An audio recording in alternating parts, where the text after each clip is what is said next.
우리 지금 요한복음을 통해서 요한복음이 주는 두 가지의 메시지가 있다고 그랬습니다. 첫째로 예수의 생명을 주시기 위해서 예수님이 이 땅에 오셨다. 그런 말씀을 드렸습니다. 그러니까 허물과 죄악 가운데 죽은 오늘 우리, 창세기 3장으로부터 시작해서 하나님 앞에 불순종함으로 말미암아 영적으로 육적으로 죽어버리고 하나님과 단절된 오늘 우리가 하나님 앞에 나아갈 수 있는 유일한 방법, 여러분 그것은 무엇인가 하면 하나님의 생명을 회복해야 되는 것입니다. 그래서 예수님은 하나님의 생명을 가지고 이 땅에 오셨습니다. 두 번째는 그 생명을 받은 오늘 우리는 어떻게 살아야 되는가에 대한 말씀을 나누고 있다. 그런 말씀을 드렸죠. 그래서 오늘 우리로 하여금 변화받아서 오늘 하나님을 대행할 수 있는 대행자로 이 땅에 살아가야 된다. 그런 말씀을 나눴습니다. 그래서 오늘은 다섯 번째 시간으로 여러분 고침받는 인생이 있는가 하면은 오늘은 변화받는 인생이 있다는 것입니다. 예수 그리스도를 믿고 오늘 우리가 허물과 죄악 가운데에서 구원을 받은 인생이 있는가 하면은 그것으로 그치지 않고 삶의 변화를 이뤄낼 수 있는 그런 성도들이 있다. 이렇게 말하고 있어요. 얼마 전에 한 프로그램을 보니까 거기에 참 신기한 그리고 눈을 뗄 수 없는 어떤 그런 이야기가 소개되고 있는 것을 보았습니다. 그것은 뭐냐면 이스라엘에 서식하고 있는 가면부엉이라고 하는 그런 다큐멘터리예요. 이 가면부엉이는 이스라엘의 농경지에서 살아가면서 쥐, 이런 해충들을 잡아먹고 살아가는 그런 새입니다. 그런데 이 새는 한 그 둥지에 수십 마리의 이 새끼들을 키우는 것으로 유명하다 그래요. 근데 그것으로 유명한 게 아니라, 이 놀라운 것은 그 수십 마리의 그 부엉이 새끼들이 그 어미새가 먹이를 찾으러 이렇게 나갈 때 우리가 늘 다큐멘터리에서 보는 것처럼 막 짹짹짹짹거리면서 배고프다고 막 울부짖을 거 아니에요? 그러면 다른 모든 동물들은 서열에 따라서 그런 어떤 생존의 본능에 따라서 음식을 먹고 거기에서 약육강식으로 이긴 자가 그것을 먹게 됩니다.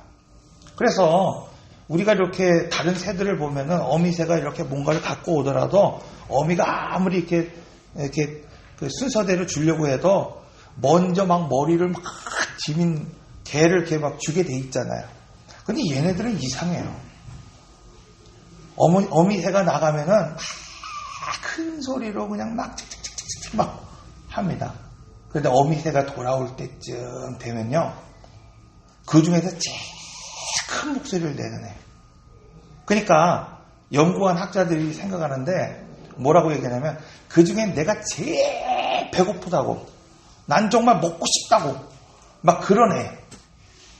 걔가 등치가 작아도 그 목소리를 그 나머지 형제들이 인식하는 순간 어미새가 딱 오잖아요. 쥐를 물고 오고 또 이런 곤충을 물고 오잖아요.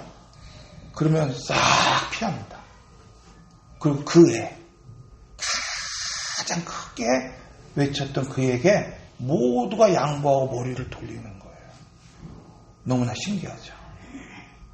심지어 어떤 새는 자기가 먼저 먹었는데, 자기가 이렇게 다른 형제들로부터 인정받아서 먹고 있는데 나머지 한 형제가 너무나 서글프게 막 짹짹거리고 울면요, 걔한테 그냥 그걸 물어다가 줘요. 여러분, 오늘 2000년 전에 예수님이 예루살렘에 들어가셨을 때 오늘 본문의 말씀은 양문 옆에 베데스다 목가에 자신의 병이 낫기를 소망하면서 38년 동안 누워 있었던 병자가 있었다, 이렇게 말하고 있어요. 베데스다. 여러분, 그 이름은 자비의 집이라고 하는 뜻을 가지고 있습니다. 여러분, 그러나 사실 이 가면부엉이보다 못한 그런 삶의 현장, 이것이 바로 오늘 우리가 본문에 읽은 바로 이 자비의 집 베데스다 못이었다고 오늘 우리에게 말씀하고 있습니다. 베데스다, 그것은 은혜와 자비와는 전혀 상관이 없이 경쟁과 또 극한 대립만 지금 있는 곳이었습니다. 왜 그랬을까요? 여러분, 이름은 자비의 집이고 이름은 자비를 베풀어야 하는 그곳인데도 불구하고 그건 전혀 자비가 없었어요. 오늘 본문의 말씀을 보면 한 전설이 있었습니다. 천사가 가끔 내려와서 물을 동이는데 물을 움직이는 거예요. 천사가 내려와서. 그러니까 천사가 보이지는 않지만 언젠가 이렇게 그 연못 그 한가운데를 계속 지켜보면은 물이 촬영하고 움직일 때가 있다는 거예요. 그러면 그때 가장 먼저 뛰어내려가서 몸을 담그는 사람이 어떻게 되는 거예요? 나음을 입는다고 하는 전설이 있는 겁니다. 그러므로 이곳의 분위기가 어떻겠습니까, 여러분? 언제 물이 동일지 모르니까 얼마나 긴장감이 있겠어요. 여러분, 얼마나 초조한 가운데, 예민한 가운데 있겠습니까? 아마 살벌한 분위기가 있을 거예요. 평소에는 동병상련이에요. 이 사람도 아프고 나도 아프고 이 사람의 아픔이 내 아픔인 것 같이 느끼다가도 물이 동이는 그 순간만은 여러분 완전히 상황이 바뀌어버리고 경쟁하고 밀어내고 몰아내서 자기가 먼저 거기에 들어가려고 하는, 그래서 자비라고 하는 그 말이 무색할 정도로 여러분 살아가고 있는 그 삶의 현장, 여기가 베데스다라고 오늘 본문은 우리에게 말씀하고 있습니다. 여러분, 또한 이것이 오늘 우리의 현실이라는 것을 오늘 우리는 이 말씀을 통해서 깨닫게 됩니다. 물이 동하기 전에 여러분, 오늘 우리는 같은 처지의 사람이라고 생각합니다. 그래서 오늘 우리는 그 사람을 불쌍히 여기기도 하고 그 사람을 위해서 기도하기도 하고 그 사람을 위로하기도 하지만은 여러분, 물이 동이는 순간 그 단 한 명만 구원을 받을 수도 있다고 오늘 우리가 생각하는 순간, 여러분, 오늘 우리는 치열하게 싸우고 경쟁하고 먼저 달려드는 그런 삶을 살아갑니다.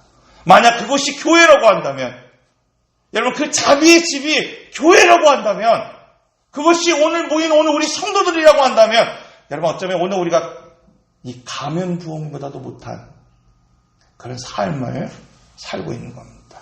오늘 보면 3절을 보십시오. 그 안에 많은 병자, 즉 그 베데스다 연못 주변에 많은 병자가 있었다는 겁니다. 맹인이 있었고 다리 저는 사람이 있었고 혈기 많아 누워 있는 사람이 있었다, 이렇게 말하고 있어요. 여러분, 생각해 보시죠. 소경, 그는 눈이 보이지 않는 사람입니다. 언제 물이 동일지 전혀 알 수 없는 사람이었다는 거예요. 절름발이, 여러분, 발을 저는 사람, 그 사람이 어떻게 성한 사람을 이기고 먼저 그 물가에 들어갈 수 있겠습니까? 여러분, 혈기 마른 사람, 그리고 지금 중풍병으로 누워있는 그 사람들, 무슨 수로 이 지금 물에 들어갈 수 있겠습니까?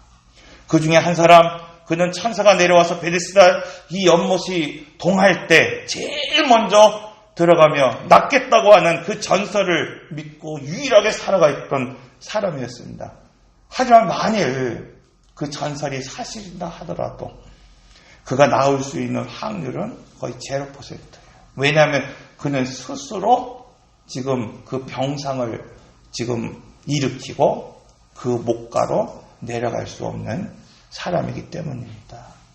그래서 오늘 본문의 말씀처럼 이 베데스다, 그것은 자비의 집이라고 하는 이름을 갖고 있었지만은 말처럼 자비가 있는 그런 곳이 아니었다는 것을 오늘 우리에게 말씀하고 있습니다. 그런데 오늘 본문은 그렇게 자비의 집이어야 하는 그곳에, 자비가 없는 그곳에 바로 예수님께서 찾아가셨다, 이렇게 말하고 있어요.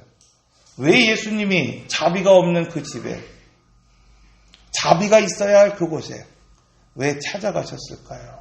그것은 단지 그들의 병을 고치기 위해서 찾아가신 것이 아니라는 겁니다.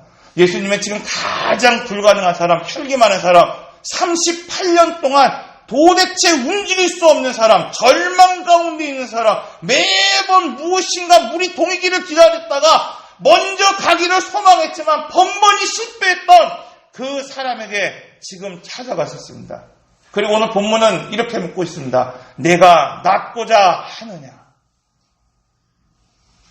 여러분, 오늘 이 38년 된 병자와 같이 어쩌면 오늘 우리가 생각하는 자비의 집이라고 하는 이곳에 오늘 우리가 찾아왔습니다. 그리고 오늘 우리 주님은 오늘 우리에게 말씀하고 있습니다. 내가 낫고자 하느냐? 여러분, 뭐라고 대답하시겠습니까? 오늘 이 병자는 이렇게 대답하고 있습니다. 주여, 물이 동할 때 나를 못에 넣어줄 사람이 없어. 내가 가는 동안에 다른 사람이 먼저 내려갑니다. 주님은 이 사람에게 지금 이것을 묻고 있습니다. 내가 정말 낫고자 하느냐? 이렇게 묻고 있어요. 그런데 이 사람은 지금 그가 누구인지를 알지 못한 채 원망과 불평을 하고 있다는 것입니다. 이제는 낫고자 하는 열망도 다 사라져 버렸습니다. 번번이 실패하는 그 가운데에 지쳐 쓰러져 있습니다. 오늘 은혜와 자비가 넘쳐야 할 여러분 교회, 오늘 성도라고 하는 이 공동체 안에 38년 된 병자와 같이 여러분 어쩌면 원망하고 남 탓하는 사람들이 있을 수 있습니다. 어느 순간 여러분 이 38년이라고 하는 긴 세월 동안 어쩌면 도전도 해봤고 헌신도 해봤고 수고도 해봤습니다. 그런데 어느 순간 오늘 우리는 은혜가 사라지고 온갖 원망과 불평과 불신을 가지고 전혀 세상과 다르지 않는 그런 삶을 살아갈 수도 있습니다. 이처럼 38년 된 병자가 되어서 주님이 내가 낫고자 하느냐? 말씀하셨음에도 불구하고 물에 넣어줄 사람이 없습니다. 오늘 우리의 기도가 어떻습니까? 오늘 우리는 이 38년 된 병자와 같이 주님이 오늘 이 시간 오늘 우리에게 찾아오셔서 말씀하시고 언약하시고 오늘 우리에게 명령하셨음에도 불구하고 주님,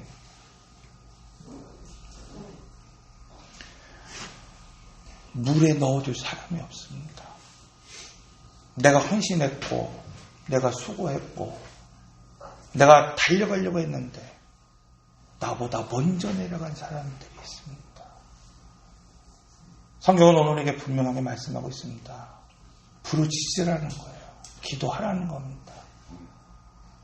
그럼 반드시 내가 응답하겠다고 약속하고 있습니다. 내가 이 땅에서 무엇을 묻든지 하늘에서도 묻을 것이고 너희가 기도하면 내가 하늘을 열어 너희를 축복하겠다고 약속하고 있습니다. 그런데 어느 순간 오늘 우리는 38년 된 그 병자와 같이 주님이 오늘 우리 안에 찾아오셨습니다. 그럼에도 불구하고 그가 전혀 누군지 모른 채 그분 앞에 내가 낫기를 원합니다. 고백이 없습니다. 그저 원망하는 거예요. 불평하며 살아갑니다. 하나님은 오늘 우리에게 이렇게 약속하셨지만 그 약속의 말씀을 들으면서도 그저 그냥 물에 넣어줄 사람이 없습니다. 그래서 다른 사람이 나보다 먼저 나아갑니다. 불평하며 원망하며 살아가는 사람들이 있을 수 있습니다. 그렇다고 한다면 왜 오늘 우리는 이 자비의 집이라고 하는, 여러분 오늘 우리가 하나님의 피값을 세우신 이 성전이요 오늘 믿음의 공동체라고 하는 이 교회에 와서 왜 오늘 우리는 이렇게 원망하고 불평하고 여러분 살아갈, 그것은 그가 누구인지를 알지 못하기 때문입니다.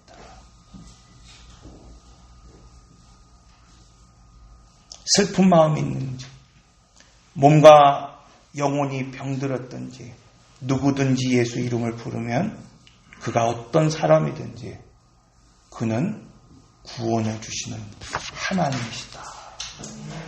그런데 38년 된 이 병자, 그는 지금 눈앞에 말씀하신 그 하나님 한마디로 그 침상을 일으켜 걷게 하실 분이 누구인지를 알아보지 못하고 원망하고 불평했습니다. 오늘 이 시간 우리 함께 잠깐 찬양 하나 하겠습니다.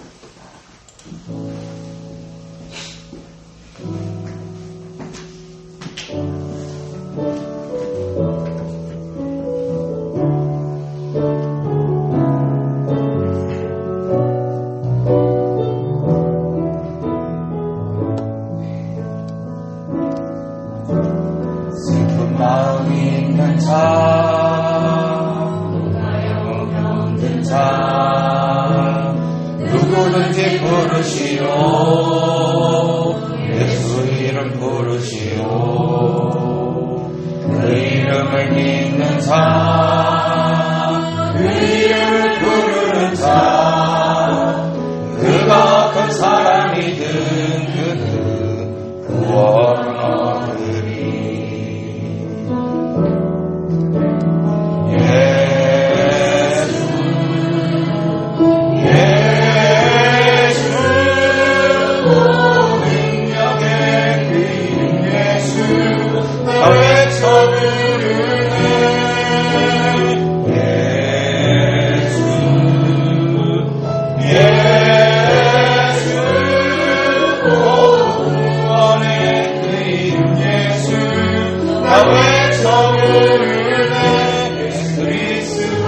다시 한번 찬양합니다. 슬픈 마음 있는 자, 몸과 영혼 병든 자, 누구든지 부르시오. 예수 이름 부르시오. 그 이름을 믿는 자, 그 이름을 부르는 자, 그가 어떤 사람이든 구원하리니. 예수 예수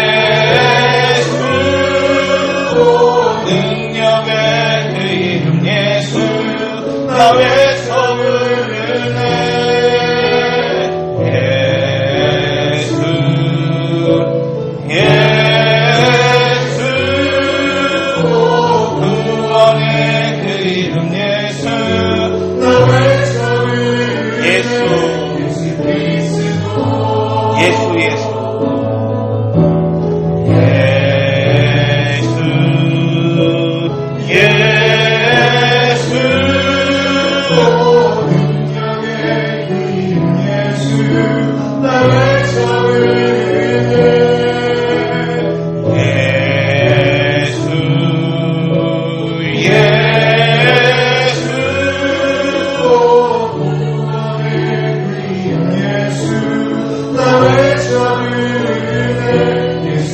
우리 이 시간 잠깐 기도하시길 바랍니다. 우리 함께 기도하기를 원합니다.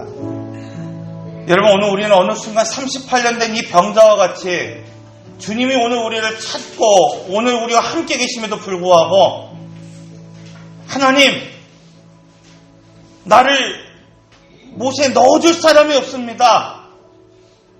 내가 노력했고 헌신했지만 나보다 먼저 내려가는 사람들 때문에 나는 고침을 받지 못했습니다.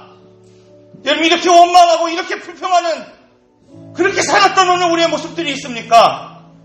아닙니다. 오늘 우리 이 찬양과 같이 예수 이름을 부르면 하나님은 오늘 우리를 치료해 주시고 회복해 주신다고 분명하게 약속하고 있습니다. 여러분, 오늘 우리가 믿음을 가지고 그 이름을 외치면 오늘 우리가 어떤 사람이든지 오늘 우리가 어떤 환경에 있든지 하나님 오늘 우리를 고치신다고 분명하게 약속하고 있습니다. 여러분, 이 시간 오늘 예수의 이름을 크게 오늘 우리가 주여 3번 외치고 오늘 우리가 간절히 오늘 우리의 이 모든 환경과 이 모든 질병에서 고침을 받을 수 있도록 오늘 우리 함께 기도하며 나갑니다. 주여 주여 주여 주여 아버지, 오늘 그가 누구인지 알게 하여 주시옵소서. 오늘 이 예배 가운데 주인이 누구인지 알게 하시고 이 예배 가운데 왕이 누구인지 알게 하여 주시어서 주여, 예배를 드리면서도 불평하고 예배를 드리면서도 원망하고 예배를 드리면서도 하나님을 사랑하지 못하는 오늘 우리의 이 모습을 하나님 용서하여 주시오. 주님,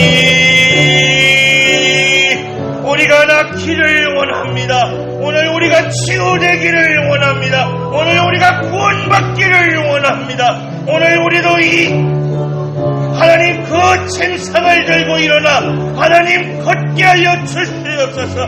이 병든 자리가 회복되게 하여 주시옵소서. 오늘 우리의 이 문제가 해결될 수 있도록 하나님 인도하여 주시옵소서. 성령께서 하나님 역사하여 주시고 하나님 이 예배 가운데 함께하여 주셔서 이 돌아가는 발걸음이 하나님 이제는 가벼운 발걸음이 되게 하시고 나은 자의 삶을 살아갈 수 있도록 주님 인도하여 주시옵소서.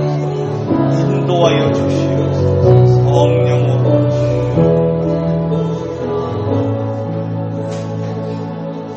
이 모든 말씀을 예수님의 이름으로 기도합니다. 여러분, 그런데 안타까운 것은 오늘 우리 중에 진리를 모른 채 육체만 낳은 사람들이 있다는 것입니다. 38년 된 병자, 오늘 본문은 그가 어떻게 고침을 받았는지, 누구가 고침을 주었는지 전혀 알지 모른 채 그냥 육체만 낳은 사람이었다라고 오늘 본문은 말씀하고 있는 겁니다. 여러분. 예수님이 오늘 우리에게 찾아오신 목적, 여러분 오늘 우리를 치유하시고 회복시키신 그 목적, 단지 육체의 질병을 낫게 하시기 위해 이 땅에 오신 것이 아니라는 겁니다. 여러분 오늘 우리의 무너지는 환경과 삶의 자리를 그냥 단순히 회복시키시기 위해서 이 땅에 오신 것이 아니라는 겁니다. 여러분 오늘 우리가 예배를 드리지만 그 예배의 주인이 누구이신지를 알지 못한 채 살아가는 것을 원하고 계시는 것이 아니라는 겁니다. 오늘 본문은 어떤 사람은 고침을 받았지만 진리를 모른 채, 그가 누구인지 모른 채 그냥 여전히 죄 가운데 살아가는 사람이 있다, 이렇게 말하고 있어요. 그런데 어떤 사람들은 진리이신 예수님을 바라보며 죄를 멀리하고 결단하며 살아가는 사람들이 있다는 것을 오늘 우리에게 말씀하고 있습니다. 오늘 본문 14절의 말씀을 보면 그 후에 예수께서 성전에서 그 사람을 다시 만나 이르되 보라 내가 나았으니 더 심한 것이 생기지 않게 다시는 범죄하지 말라 말씀하고 있습니다.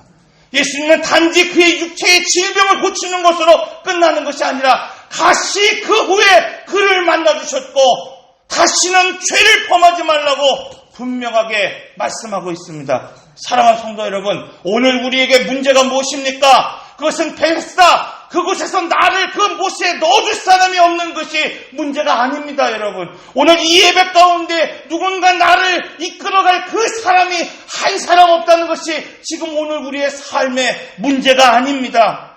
내가 가는 동안 누가 먼저 나보다 그 못에 들어가는 것이 오늘 우리의 삶의 문제가 아니라는 겁니다. 여러분, 누군가 나보다 내가 헌신하고 수고했음에도 불구하고 나보다 먼저 나아간 사람이 있기 때문에 문제가 되는 것이 아니라 내가 고침을 받아 하나님 앞에 구원을 받았음에도 불구하고 여전히 내 삶 가운데 죄악 가운데 있는 그 나의 삶이 지금 문제라는 겁니다. 나는 구원을 받았지만 예수 그리스도로 말미암아 내가 십자가의 흔적을 가지고 살아가지 못하는 것이 오늘 우리의 삶의 문제입니다. 여러분, 오늘 우리가 예배를 드리고 있지만 이 예배의 주이신 하나님을 사랑하지 못하는 것, 여러분 그것이 문제라는 거예요. 오늘 우리가 헌신하고 수고하고 있는 것 같지만 정말 신령과 진정으로 하나님 앞에 예배 드리지 못하는 것, 여러분 그것이 문제라는 겁니다.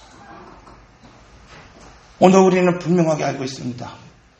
그가 어떤 사람이든지, 오늘 우리가 어떤 사람이든지 어떤 환경에 있든지 간에 오직 오늘 우리가 예수 그리스도의 이름을 부르기만 하면 그분은 오늘 우리에게 구원을 주시는 분임을 오늘 우리는 확신하고 있습니다. 아멘? 아멘. 여러분, 오늘 우리가 그분을 믿기만 하면, 그 이름을 부르기만 하면 하나님 오늘 우리를 건져주실 분임을 오늘 우리는 분명히 믿고 있습니다. 아멘. 그렇습니다. 오늘 우리 주님은 예수 그 이름을 부르기만 하면 오늘 우리로 하여금 구원을 얻게 하시고 생명을 주시는 분입니다. 그러나 이것이 다 끝난 것이 아니라는 거예요. 그 후에 오늘 우리를 찾아오셔서 주님은 여전히 오늘 우리에게 말씀하고 있습니다. 죄 없는 삶을 살라는 거예요. 변화된 삶을 살라고 오늘 우리에게 말씀하고 있는 겁니다. 단지 고침을 받는 인생이 아니라 고침을 받고 변화된 열매를 맺어갈 수 있는 그런 인생이 되라고 오늘 우리에게 말씀하고 있습니다. 사랑하는 성도 여러분, 추수감사절이 얼마 남지 않았어요. 여러분, 오늘 우리가 그냥 몇 푼의 돈을 걷어서 여기다 그냥 열매를 놓아놓고 무언가 추수한 곡식들을 놓아놓고 기념하고 축복하고 오늘 우리가 서로 기뻐하는 것, 여러분 이것이 중요한 것이 아닙니다. 내 삶에 이 열매가 있느냐는 거예요, 여러분. 단지 내가 죽음에서 구원받았다고 하는 그런 흔적이 아니라 내가 건진받은 자의 삶을 살아가는 흔적, 그 삶의 열매, 하나님은 지금 그것을 원하고 계십니다. 구에 변화되어서. 여러분, 올해 마무리하면서 이 추수감사주일, 여러분 이제 며칠 남지 않았지만 오늘 우리 삶에 어떤 열매를 하나님 앞에 맺어가야 될까? 내 삶에 어떤 열매를 지금 맺고 있는가? 그것이 크든 작든 그것을 올려드릴 수 있는 오늘 우리 모든 성도들이 다 되시기를 바랍니다. 기도하겠습니다. 인내하신 구세주여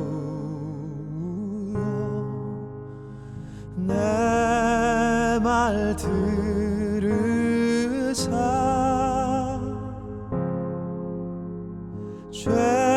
죄인 오라 하실 때에